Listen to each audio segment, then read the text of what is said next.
From nowhere. From nowhere. From nowhere.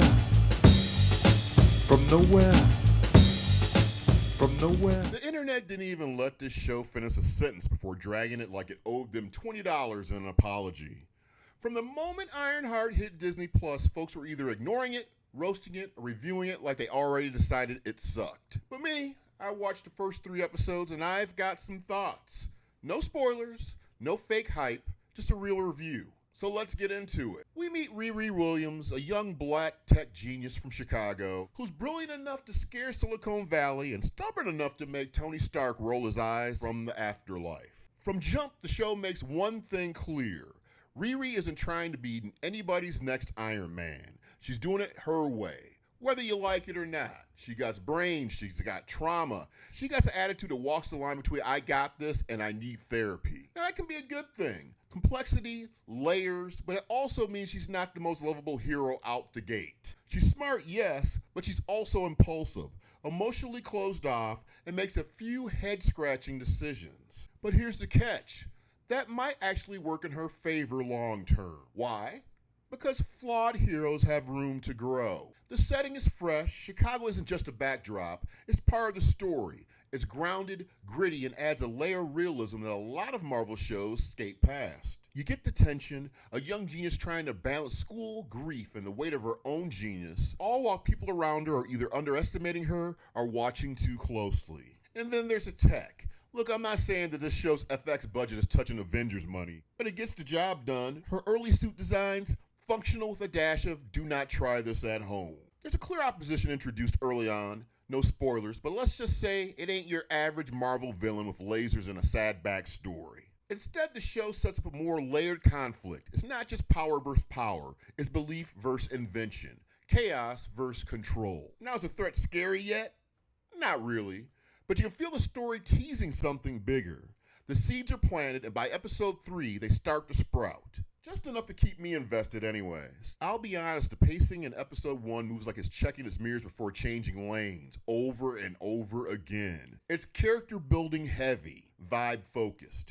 If you came for explosions, one-liners, and a hero punching a hole through a building in the first 10 minutes, you're gonna be pissed off. But if you can sit through the setup, by episode 3, the show starts moving, reveals hit, stakes rise, and connections are formed. You finally start feeling like, okay, this is where we're going. It's not MCU at its loudest. It's MCU with a Bluetooth speaker and some story to tell. It's not just about world-ending threats. It's about legacy, identity, what it means to build your own lane, especially as a young black girl in a world that keeps trying to box you in. It's not trying to be Iron Man. It's trying to be something more personal, more culturally grounded, and whether if it sticks to landing or not, I respect the attempt. The things that work for me so far. Riri's internal conflict gives the show emotional depth. The street-level setting feels fresh for the MCU. Other things that work for me, it seems like the themes of legacy versus self-definition are powerful. And I also think the mystery is juicy enough to keep you guessing and keep you invested in trying to watch the rest of this show.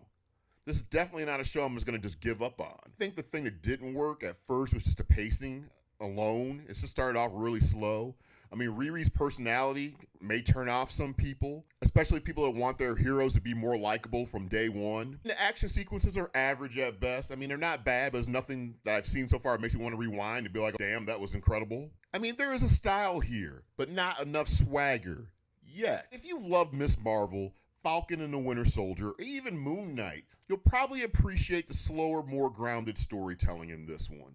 But if you came looking for Loki-level flair or WandaVision-style mind games, this is not going to be the one for you. This is for folks who like a character study with some armor on top. If you're into stories about identity, invention, and black girl brilliance, Ironheart might be your next thing. To me, Ironheart definitely has its flaws, but it also has a lot of promise. It's a story about a young hero that doesn't have it all figured out, and that's the point. It starts slow, the main character isn't instantly charming, and the stakes feel small. But I feel the main character isn't instantly charming, and at the moment, there's really no clear feeling of what the stakes are just yet. But I feel it's got some meat on the bone, and by the end of episode 3, I wanted more.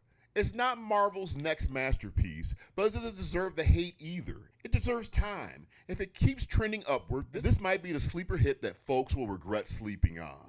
Great so far for me. I mean, I'll give it a C plus, B minus. I mean, I think it does have the potential to probably be a B plus. But who knows? We'll see. I'm definitely invested in watching the rest of this show to see it through. So let's talk about it.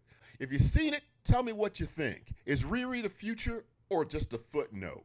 Is the slow build working or are you ready to bail? Drop a comment, hit the like button, and subscribe for more real deal reviews. No sugarcoating and all the vibes. And if you want the full deep dive, spoilers, theories, and breakdowns, maybe I'll have that cooking next.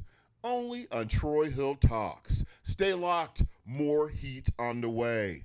Take care. See you next time.